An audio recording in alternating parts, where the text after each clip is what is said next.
Previously on the Lobby USA, spying on American students, a worker at the Israeli embassy describes her remit to our undercover reporter. Gathering intel, reporting back to Israel. That's a lot of what I do, is report back to the Ministry of Foreign Affairs, Ministry of Strategic Affairs. It's part of a covert campaign to influence America's youth.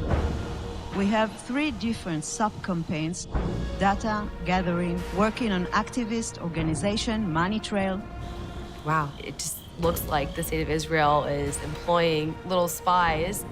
In the second of a 4-part series, how the pro-Israel lobby influences Congress. And as our undercover reporter gains greater trust, he is offered an extraordinary assignment.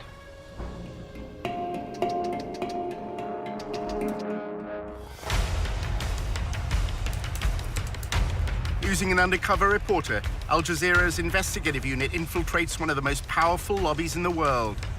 Getting $38 billion in security aid to Israel matters, which is what AIPAC just did. We examine how the lobby, led by AIPAC, the American Israel Public Affairs Committee, has secured unwavering support in Congress.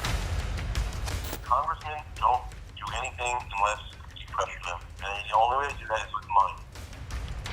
What the lobby is all about is to make sure that Israel gets special treatment from the United States forever. But after occupying Palestinian lands for half a century, the pro-Israel lobby is facing a new challenge. We called for a full boycott of Israel, divesting from it, and eventually imposing sanctions on it to achieve UN-stipulated rights of the Palestinian people. A movement to boycott, divest, and impose sanctions on Israel, BDS, was formed on American campuses. It seems to be achieving its goals. It threatens future American support for Israel. We believe in justice for all people. So that means the occupation has to end. Israel's Ministry of Strategic Affairs responded with a covert operation to defeat BDS. אתה צריך לעשות את זה עם הרבה מאוד עמימות. זה לא גוף צבאי היררכי שאם הרגנו את X, אז כל הגוף מתחתיו לא פועל. So the Israeli government leverages Jewish organizations in the diaspora. Absolutely. It's a psychological campaign involving spying and smears. You discredit the messenger as a way of discrediting the message.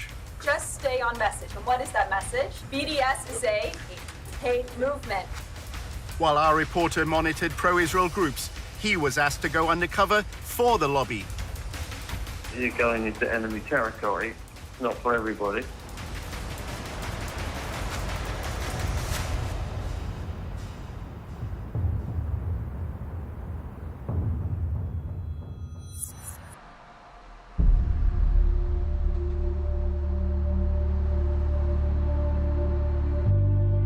In Washington, Tony often socialized with younger members of the pro-Israel lobby.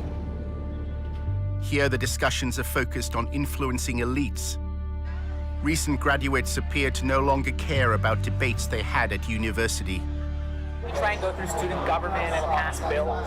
I mean, you know, looking back on it now, it's all it's total crap. BDS in general, obviously. But also, it's just, I don't know, it doesn't do anything. I mean, fighting back against it has no practical effect. What has a practical effect is getting Congress to give Israel military aid.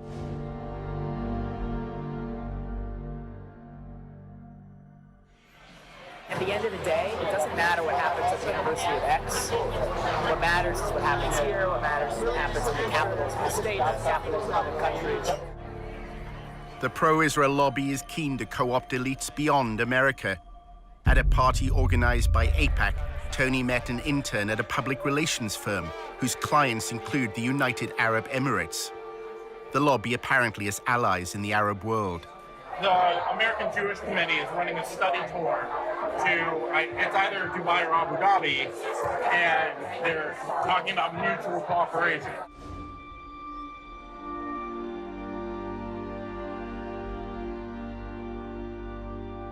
What are the ties like between the UAE and Israel? They're getting so much better. Nobody knows. The governments have to coordinate on security. It's all under the table. They're on trade, security, tech, medicine. There's a lot of cooperation.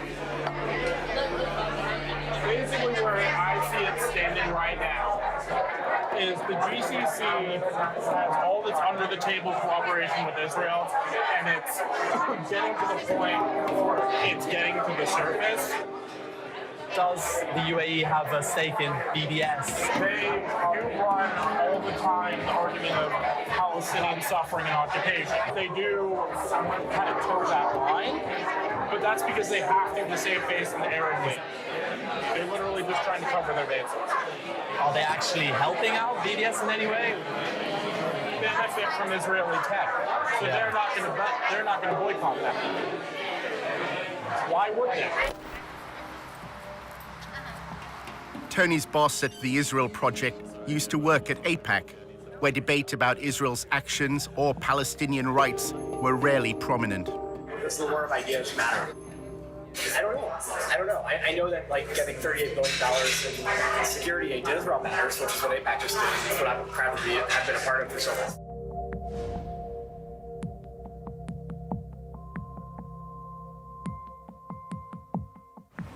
My job was basically to convince students that participating in the war of ideas on campus is actually a distraction. You can hold up signs and have rallies on campus, but the Congress gets $3.1 billion a year for Israel. Everything AIPAC does is focused on influencing Congress. Congress is where you have leverage, so you can't influence the President of the United States directly, but the Congress can. AIPAC is very interested in making sure that every representative and every senator toes the line on Israel. And it is highly effective in that regard. That's why it's considered to be synonymous in many people's heads with the lobby. AIPAC's website shows members of Congress attending its conferences and declaring their support for Israel. And on behalf of Congress, thank you for sending a clear and unequivocal message to the world that the United States stands with Israel now, tomorrow, and always. I reject the BDS movement, whether it be on campuses in France and London or right here in the United States of America. To get elected in the American political system, you need lots of money. What AIPAC does is it makes sure that money is funneled your way if you're seen as pro-Israel, and it'll go to significant lengths to make sure that you stay in office if you continue to be staunchly pro-Israel. May God bless Israel. May God bless the United States of America. May God bless you all. Thank you so much. Thank you. They have questionnaires. Anybody running for Congress is expected to fill out a questionnaire. And they evaluate the depth of your commitment to Israel on the basis of that questionnaire. Then you have an interview with local people.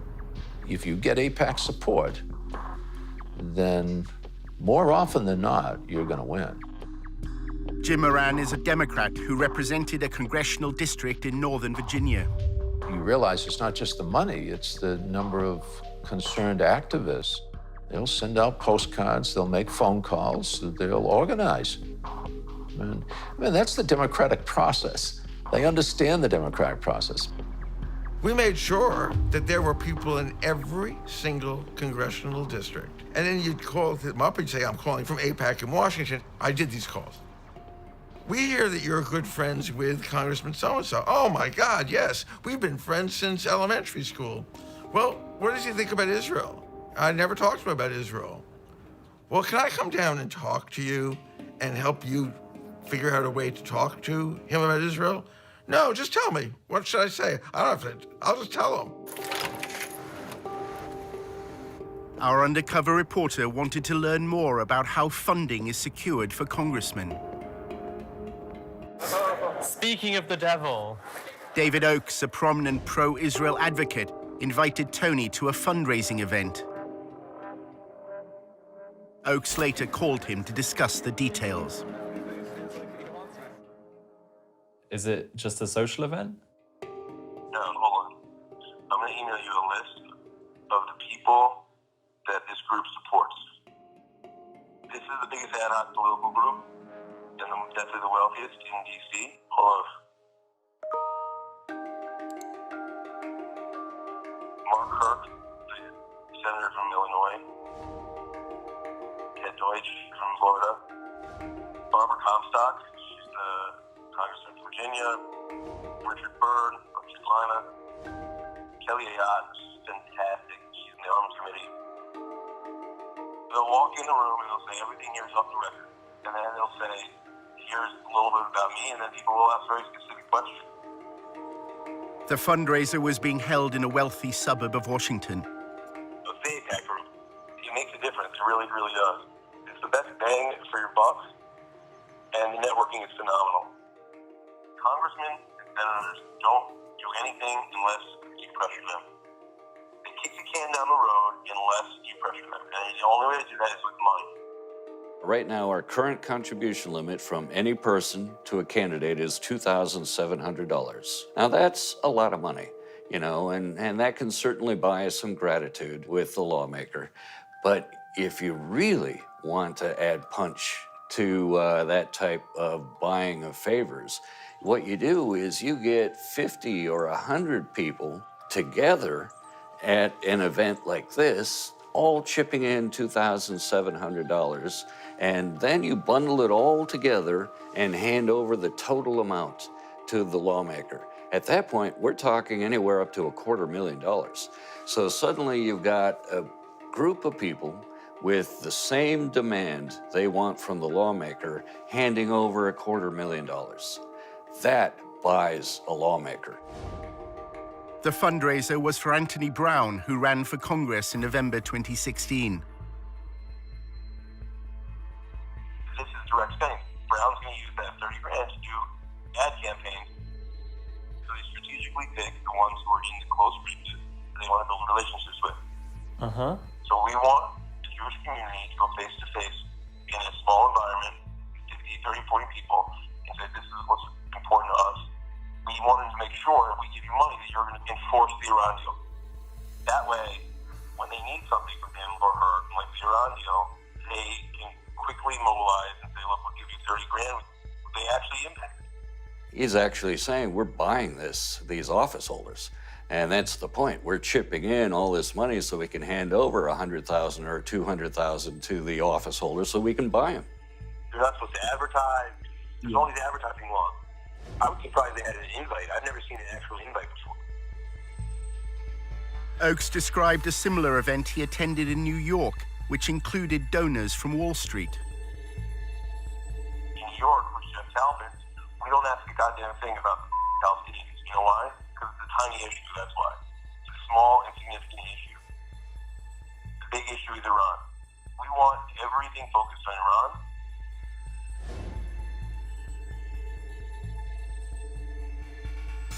What happens is Jeff meets with the congressman in the back room, tells them exactly what his goals are. And by the way, Jeff Talpin is worth $250 million. Basically, they hand him an envelope with 20 credit cards and say, you can swipe each of these credit cards for $1,000 each. There is a disclosure law that is designed to highlight whether there may be potential money laundering going on in events like this. And that is if the funds are earmarked. And that means the organization has to disclose who showed up at that event and how much each individual chipped in and what they handed over to the lawmaker. What's the name of the group that puts this on? It doesn't have a name. There's no name. It's an ad hoc political group. For all the legal reasons, people pool their money. What this specific group is doing to try to avoid that disclosure requirement, it isn't taking money and then putting it in its own account and then handing it over to the office holder. It's just collecting credit card information and then turning that over directly to the candidate. Therefore, it's not violating the earmarking law, and they're not reporting this. All we would see on the campaign finance reports are the individuals who contributed. But there'd be no record on those campaign finance reports that they worked together as a bundling group, that they were all at this event. All we'd know is person A gave $2,700, person B gave $2,700, and we'd have no idea they're working in tandem with each other. The one in New York is 10 grand over 2 cycles. It's a minimum commitment. Some people give a lot more than that. Whatever your commitment is, so like if you give 5,000, you definitely will ensure that I don't go over the 2,600. You know what I'm saying? If one is at a meeting where person A wants to give 5,000, another person has only $100 to give, and that person gave 2,500 to the other person at that meeting as a gift, and they both therefore gave a total of 5,000, 5,100, would that be illegal? That would be illegal. That would be laundering of campaign contributions. The limit applies to the individual. And so each individual is subject to that $2,700 limit. And if any individual goes over that limit, they are violating the contribution limit. They cannot legally do that by laundering money through other individuals. If you give 5,000, you definitely will ensure that I don't go over the 2,600. You know what I'm saying?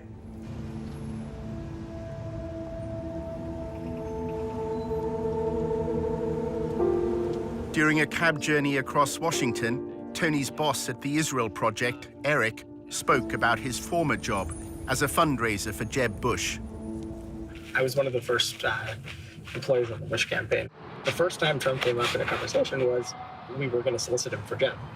And we're like, why isn't he writing a check? We would joke, like, this is the donor who went nuts. Eric shares his concerns about Jeb Bush's campaign. I hope the Justice Department doesn't make an example out of Bush, because we were operating in a real gray zone. And we raised enough money, we figured, let them come at us, we'll defend ourselves. We thought he's going to be the Republican nominee, everyone did at that stage. A relatively small number of families supply hundreds of millions of dollars annually to lobby politicians. The 200 families whose giving constitutes 90% of all political giving are not giving because they want a government contract or because it's good for their business. They're doing it because they actually care. In my view, it's obscene how much money there is. One of the most effective uses of the lobby's funds occurs when Congress is on its break. Every year, they fly hundreds of members of Congress to Israel for these extended travel junkets that are really lavish. They're first-rate vacations. They'll rack up $20,000 or more for a vacation for a member of Congress. The member can bring along their spouse, and they have a great time. You are told that Israel continues to be under siege from hundreds of millions of its neighbors who are Muslim and who hate Israel, who hate Jewish people. You're told that Israel survives because of the United States and because of American politicians like you who support us. An attempt was made to change the law so that all expenses-paid trips would be considered a bribe. I drafted legislation to try to reform the whole profession of lobbying to get rid of free travel and gifts from lobbyists. The Honest Leadership and Open Government Act of 2007 significantly enhanced the travel restrictions that if you're an organization that employs a lobbyist, you can only provide a one-day trip for a member of Congress. Then AIPAC exerted its influence. There was a major loophole written into the travel restriction that was essentially engineered by AIPAC, and this loophole is widely known as the AIPAC loophole. The clause excluded educational trips organized by a charity that didn't hire lobbyists. AIPAC happened to be affiliated to such a charity. It doesn't have an office, it doesn't have any employees, it's just a tax form that they filed. Gifts of dinner, gifts of wonderful resorts to stay at, gifts of entertainment, all of which is packed up into one of these trips, is a very, very effective tool at influence peddling. Most of our donors were like nudniks, like schleppers. The quality is starting to improve. We're attracting more impressive people. Until recently, the people we're attracting, was the guy who's wealthy, gives away $25,000 a year, $10,000 is to us, and this is his hobby and full-time job, and he won't shut the up or stop calling. We're finally starting to expand into the class of donors that AIPAC has, which is like the more elite, easier to work with, smart, strategic, writing big checks kind of money. It takes just as much time to get a $10,000 check from someone as it does getting $500,000. The money raised by AIPAC doesn't just fund congressmen who support their goals. If you wander off the reservation and you become critical of Israel, you not only will not get money, AIPAC will go to great lengths to find somebody to run against you and support that person very generously. And the end result is you're likely to lose your seat in Congress.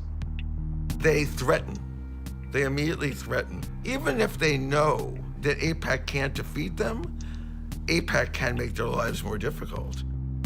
They can make sure that their next town meeting or something, some members of the Jewish congregation jump up and say, "But you're anti-Israel." In 2002, AIPAC was lobbying Moran to vote for the invasion of Iraq.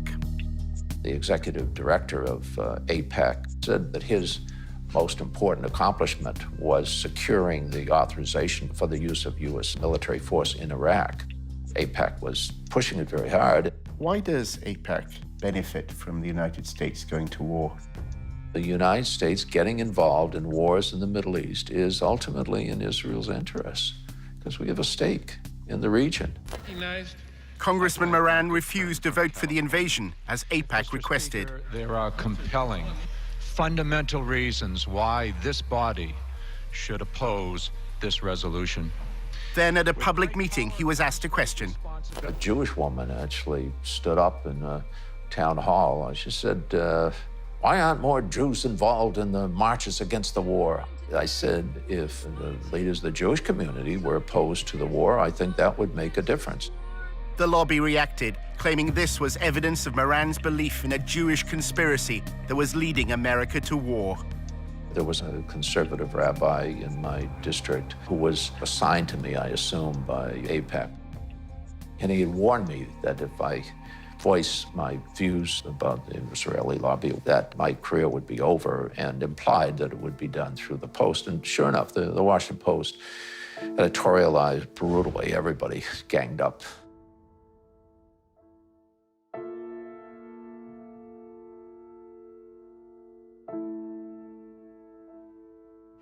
So what are the main outlets that TIP work with? Washington Post is the biggest one. Okay. Isn't that like just down there or something? Yeah, it's actually that building. Moran claims the Washington Post's editorial board has a close relationship with AIPAC. The principal editorial board of the Post itself has been a very effective instrument because they've been able to maintain their credibility.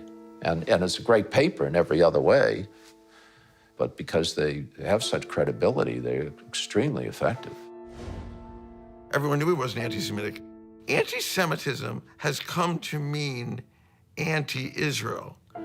The AIPAC crowd doesn't really care very much about whether or not a person likes Jews or wants one to move next door. All they care about is what their position is on Israel. Both of my daughters married Jewish men. My grandchildren are Jewish. Anybody that considers me anti-Semite is ignorant.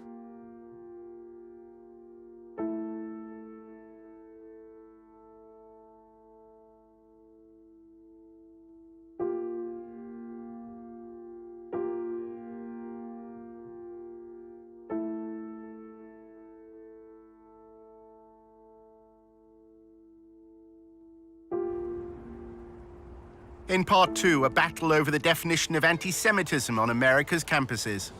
There are those who claim, oh yeah, we're trying to stop anti-Semitism, but what they're actually trying to do is stop advocacy for Palestinian human rights.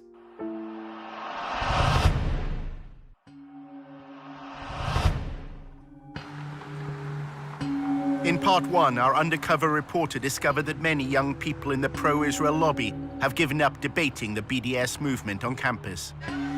We try and go through student government and pass bills. I mean, you know, looking back on it now, it's all it's total crap. Fighting back against it has no practical effect. What has a practical effect is getting Congress to give Israel military aid. Tony was attending a party run by an advocacy group that he'd joined. A journalist then approached him with an extraordinary proposition. He wanted Tony to work undercover for the lobby at a meeting of BDS activists. for the Allgemeiner, and we're trying to recruit someone to go undercover just to go there and just see what's going on. And I think the person would get paid for it too.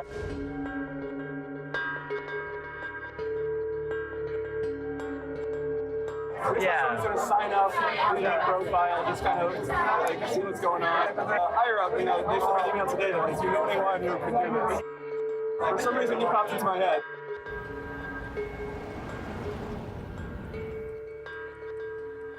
A few days later, a journalist from the Allgemeiner contacted Tony. It would be undercover and has to be kept pretty quiet. We would like to have some recording device on your person. Any level of potential danger or, difficulty, violence or verbal assault, none of that concerns you or puts you off? No, because I think I'm pretty good at just being kind of zen in the face of verbal assaults. The Allgemeiner claims to be the fastest growing Jewish newspaper in America. It pays particular attention to events on college campuses. We're working on a project now about ranking U.S. universities and colleges in terms of their anti-Semitic and anti-Israel activity. We have a campus bureau that monitors this sort of behavior and these incidents and these campaigns all day long, all week long. The Allgemeiner often reports that anti-Semitism exists amongst pro-Palestinian student groups. The language that comes from those arenas move into that sphere of the new anti-Semitism, which is anti-Israelism. And that's a big focus at the Campus Bureau, looking at the blurring of those lines and where those boundaries have eroded. As journalists, right, exposure is the goal, exposing truth. In August 2016, a story in the Allgemeiner caused waves in Washington's pro-Israel circles. The thing that I'm working on, you might have seen the news recently about a cesspool of anti-Semitism at the University of Tennessee.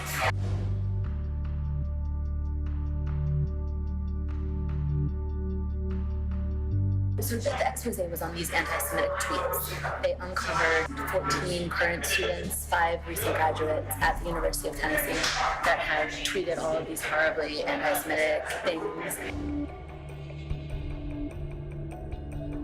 The evidence was released by an anonymous group within the pro-Israel lobby. They're called Canary missions. Nobody really knows who they are. Yeah. They expose anti-Semitism, anti-Israelism, and anti-Americanism in the U.S., like on college campuses. They study it and then release these expose reports, but they're secretive. They don't reveal who they are. The University of Tennessee is based in Knoxville, a quiet city in the east of the state. Tennessee is conservative and religious. The Christian church has political influence here. 6 out of 10 voters opted for Donald Trump. At the university, students and professors, including opponents of BDS, were taken aback by the headlines. It said that there was rampant anti-Semitism at the University of Tennessee. This was quite a shock. It was very surreal and strange. I didn't see anything happening on the ground. It all seemed to be internet-based. There's this international headline with our names and this defamation of our characters. It was the last thing that we were expecting to happen. I was surprised that they were targeting the University of Tennessee. I mean, there's just not a whole lot going on in Knoxville. It just seems such a benign target. Several tweets were clear-cut examples of anti-Semitism. Some failed to distinguish between Jewish people and the State of Israel. Others made vile references to the horrors of the Holocaust. There were definitely some very anti-Semitic things said, but it seemed to be by a limited number of students.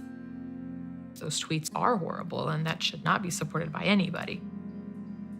One of the students, there were tweets from when they were 14, 15, and 16 years old. People do and say stupid things. Students who were campaigning for Palestinian equal rights were immediately suspicious, believing the Allgemeine had another motive in running the headline. The way that I saw that article was that to discredit some of the work that we were doing, they threw in these people who are a part of the Muslim community or a part of the Arab community around Knoxville, and things that they had said, things that they had done. They were very old, a lot of times before people had gotten to college. I think this is just old stuff that's being dug up for lack of any other material. I was really horrified that you had essentially this blacklist of students. The list included Summer Awad, a Palestinian American. She was accused of supporting terrorism after sharing a Facebook post. In that image, I mean, all it is showing different tools of Palestinian resistance. One of them's BDS, one of them's stones, and the one that they circled happens to be the knife. They obviously have much bigger weapons than the Palestinians can even imagine having, but they're just able to frame this image of violence and to frame this image of defending themselves. Shortly after being named by Canary Mission, posters and flyers linked BDS supporters to Hamas. There was a list of most of the names of the students that were mentioned in the Canary Mission. All I kept seeing were flyers all over the place. Like, they'll put it on cars, they'll put it on side tables in the student centers and stuff like that. That kind of scared me, to think that there are actually people physically on campus posting these things. Back in Washington, Aviva is drafting a letter to the University of Tennessee on behalf of the Brandeis Center. They want the university to take a stand. We're telling them that basically they need to issue a stronger statement. They need to investigate the students that were involved. They need to offer education and training. In addition to drawing attention to those responsible for anti-Semitic tweets, their orchestrated release served another purpose. It's part of a wider campaign by the pro-Israel lobby. The problem right now, I think, on universities is that administrations don't realize that anti-Israel statements or anti-Zionist statements often are also anti-Semitic. To find out what anti-Semitism means for the lobby, Tony visits Aviva's boss at the Brandeis Center for Human Rights in Washington. Despite its name, it's a pro-Israel lobby group. Hi. It's great to finally meet you. Really good to meet you.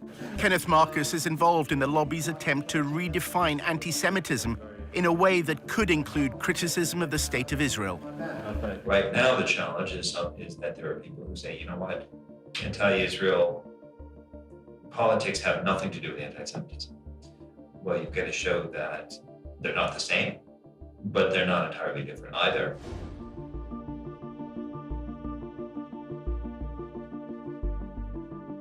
The goal is to have the federal government to establish a definition of anti-Semitism that is parallel to the State Department definition. The US State Department defines anti-Semitism using a three-point test known as the 3 Ds. It includes statements that demonize Israel, those that apply double standards, or those that delegitimize the state. There have been attempts by some to try to define anti-Semitism in such a way that conflates actual anti-Semitism with completely legitimate criticism of Israel or Israeli government policies. They are overly broad and vague to the point where any kind of criticism of Israel or of Israeli government policies can be labeled as anti-Semitic. One of the major tactics that the lobby uses to defend Israel, and it's done this for a long period of time, but it's using it more and more these days, is to identify people who criticize Israel as an anti-Semite.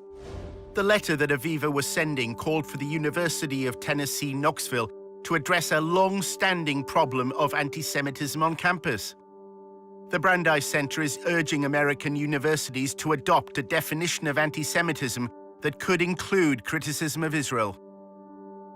We are trying to get universities to adopt a uniform definition, whether it's the state department's definition or a similar version of it, because then we think that the administrators would be able to understand anti-Semitism better and discipline students for hateful and discriminatory actions. The Brandeis Center also wanted the university to screen what they described as a path-breaking film called Unmasked Judeophobia. It was made by a member of staff at the university and featured Kenneth Marcus.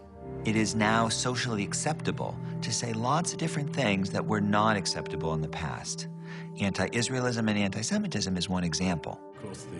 It tries to make the claim that Muslims have adopted Nazi-like anti-Semitism and are going to essentially lead the next Holocaust on the Jews. The film positions anti-Semitism at the heart of the BDS movement. It was not sponsored by the chancellor, but it was held at the law school, and Ken Marcus did attend. It was screened on the day that commemorates victims of the Holocaust. The film was not appropriate for Holocaust Remembrance Day. As a scholar of the Holocaust and anti-Semitism, I would just say the film's conclusions didn't meet scholarly standards.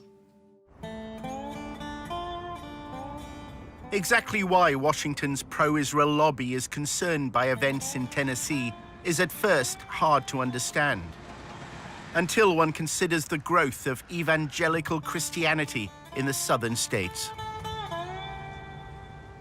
Tennessee is a Bible Belt state, and the capital of Tennessee is known as the buckle of the Bible Belt. And that good old Southern Christian culture is very strong here, and a big part of that has now become this rhetoric of Christian Zionism.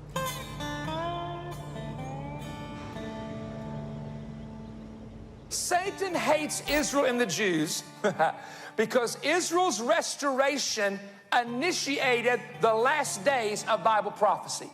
Christian Zionists believe that for the end of times to come, for Christ to return, it's necessary for Israel to control all of what was historically considered to be Israeli territory. Based on prophecy, Jesus Christ could never have returned for the church to resurrect the dead in Christ until Jerusalem was first in the hands of Israel and the capital of Israel. Christian Zionists and Christian organizations that lobby on behalf of the Israeli government, a lot of them have a theology which I think is in many ways anti-Semitic. The Jews have to leave the West. It says in your Bible, God will bring them back to Israel from the West.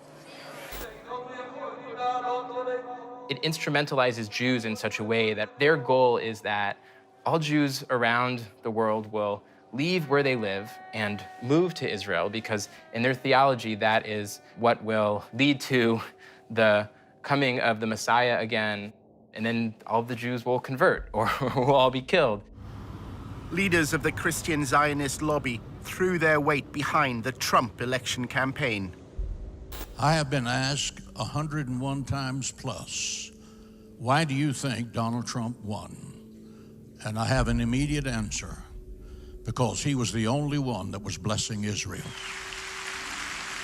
The evangelicals flooded the voting booths this time like at no time in our history. And a lot of the laws that are being enacted in those states that are pro-Israel, anti-BDS, are coming about in part because there is so much sympathy for Israel in that community, which has a lot of political power. Senate Joint Resolution 170, bipartisan resolution to condemn boycott, disinvestment, sanctions movement, and increasing incidents of anti-Semitism. In 2015, Tennessee became the first state legislature to condemn BDS. It's the result of the lobby's attempt to use legal means to quell BDS on campus. In recent light of anti-Semitic things that have happened here in Tennessee on our college campuses, we are just expressing our support as an ally for the state of Israel. And with that, I renew my motion. made it seem as though there's this huge Palestinian liberation movement happening in this state. That's the way that it was presented at the legislature, was that we need to stop this before it takes over our state. There's an intensive effort by Israel and pro-Israel groups to get governments, universities, legislative bodies to adopt a definition of anti-Semitism that includes criticism of Israel and its state ideology, Zionism. We're the space where a lot of these things are initially brought and tested. The rough drafts, like the beta version, comes here, and then you'll see that same bill go into another legislator the following year. According to their definition, if I say to you that I believe that instead of separate Israeli and Palestinian states, there should be a single state where Jews, Christians, Muslims, atheists, everyone has full equal rights, the way they do under the Constitution of the United States, that would make me an anti-Semite because I'm denying Israel's right to be a Jewish state. How to define anti-Semitism? I would say hatred, discrimination, violence, animus towards Jews for being Jewish, I would say is the broadest definition of anti-Semitism.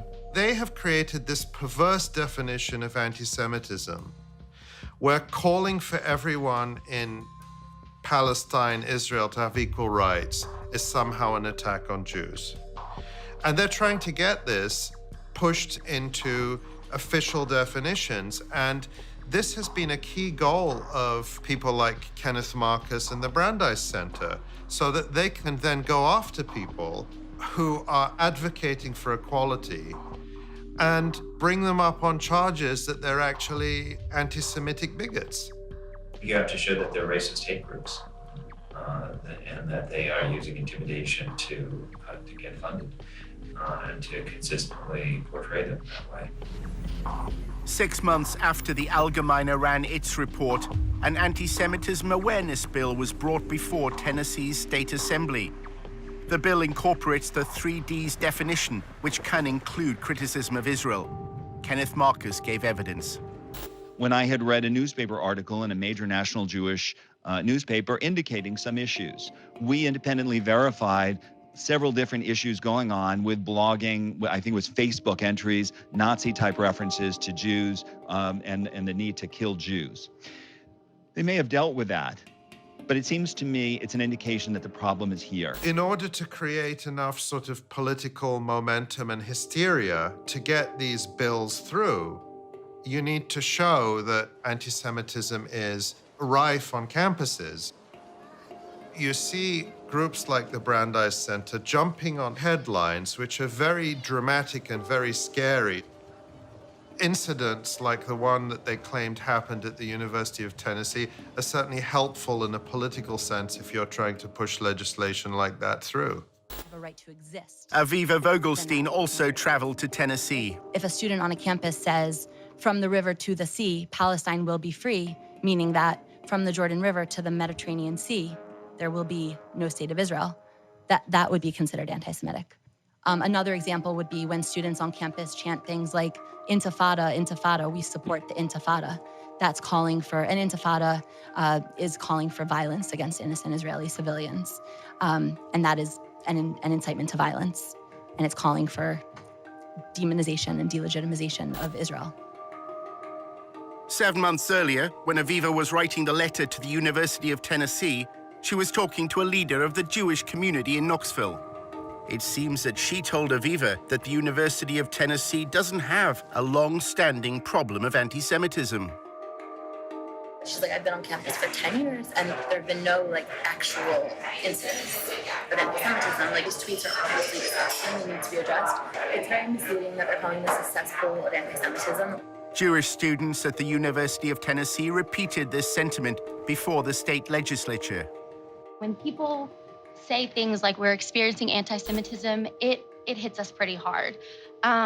When we were told that this was being said about our university and the climate at our university, we were really confused because we had never heard about any form of anti-Semitism that was happening on our campus. So this was kind of, the first thing to come to us. So if we're the students who are supposed to have been affected by this so-called climate, you would think we would kind of know about it before. There's no evidence that there's sort of an atmosphere of intimidation against Jewish students. Once you look behind the headlines at Tennessee, that's what everybody said. I think it's important to highlight that any allegations that this bill is based off of, those allegations are purely external allegations, meaning they're coming from all over the country except for Tennessee. Everybody agreed on that. The only people who didn't agree were the people coming from outside the university, Kenneth Marcus and others, who have the agenda to present the University of Tennessee and other campuses as dangerous places for Jewish students. One of the consequences of the allegations of anti-Semitism has been to temper activism for Palestinian equal rights. You can look at this campus in the last 8 months and see that there has been little to no activism on that forefront. I would say last year this time, we had a new sort of like adrenaline underneath us, and then this kind of completely killed our fire. And it was hard to gain that momentum once again. Remember that there's 2 steps in the lobby's game plan. The first is to put out a story that's very favorable to Israel. But the second step is to do everything possible to minimize the amount of debate there is about Israel and silence the other side as much as possible. After Aviva spoke to Jewish students in Tennessee, she also learned that their greatest concern is unrelated to pro-Palestinian activism. BDS is not a real movement on the campus. Students for Justice in Palestine, which has like a large following nationwide, has like very few active student members. We mostly only have problems with Christians trying to proselytize the Jewish students, because in the South it is happening. Everyone is so like, it's like all evangelical. I find it incredibly troubling that at a time when we see a rise in real broad daylight anti-Semitism in the United States, there are those who claim, oh yeah, we're trying to stop anti-Semitism, but what they're actually trying to do is stop advocacy for Palestinian human rights. A short time later, the Allgemeine contacted Tony once more to discuss his proposed mission to work undercover at a BDS event. The editor explained what they wanted. One of the projects that we've been looking to do for quite a while is to try and infiltrate some of these groups, get undercover and discover what they're about from the inside. You explain the war, it's a hostile environment, and there's some risk involved. The goal would really be to uncover any evidence of not just bias, but, you know, real bigotry. The correlation between the BDS movement and hatred of Jews. Tony is given a list of persons of interest. They're all on the Canary Mission website. Go to canarymission.org. Have you heard of Canary Mission? A little bit. Could you tell me about it? People who hate it, the people who are being targeted by it, call it a blacklist. You have names here that show up on this database. Students and professors, faculty, speakers, organizations that have ties to terrorism, outright ties to terrorism, or terrorists who have called for the destruction of the Jewish state. Despite running Canary Mission's Tennessee expose, the Allgemeine staff say Canary's identity is still a mystery. It's an anonymous site. Nobody has any idea who's actually running this thing, and people have tried and looked into it. If you're on board in terms of concept, then I guess the next thing we just need to figure out is the money. Can we wait for a follow-up email from you? Does that make sense? Yeah, sure. I should get that to you within the next 24 hours.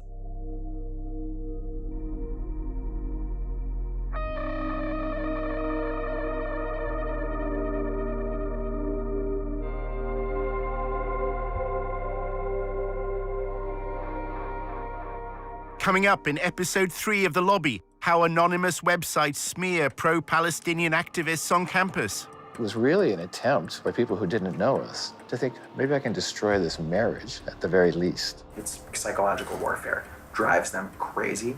They're terrified of Canary Mission. And we reveal for the first time the people behind Canary Mission.